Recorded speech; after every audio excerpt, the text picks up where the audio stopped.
The thing that tokenization gives you over encryption that I like a lot is that you can tokenize anything and you're not going to be breaking the data so badly that in order to use it, you have to decrypt it to be able to do stuff with it, which is important when you're in the PII data, when you deal with HIPAA, when you're trying to be compliant with California consumer privacy or the GDPR regulations. And so you can tokenize literally anything. You could tokenize a name, an address, a social security number, date of birth. Those are things that you absolutely want to, because again, as part of what happened with the Home Depot, is they also lost, 56 million email addresses. Those email addresses are PII pieces of data. If California privacy existed at the time, or GDPR existed at the time, there would be huge fines with losing those email addresses.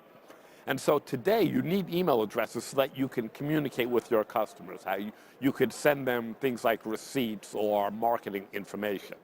But again, most people don't need to see the real email address until it's actually being used as an email address.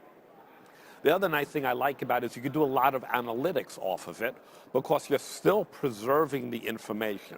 So you could decide, hey, I want to know everybody who lives in Brooklyn, New York. Okay, well, Brooklyn is going to turn into the same token regardless of whether it's my address or your address. Therefore, you can go and figure out, how all of your customers who live in a certain area.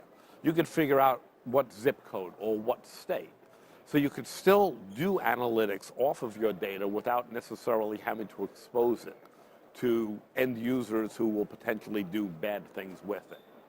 So you absolutely can tokenize pretty much anything. I mean, I don't recommend you go out and tokenize blob information, but if you wanted to, you could do it, right? I mean, you could tokenize a video, but it's silly, and why would you do it? But, people do silly things.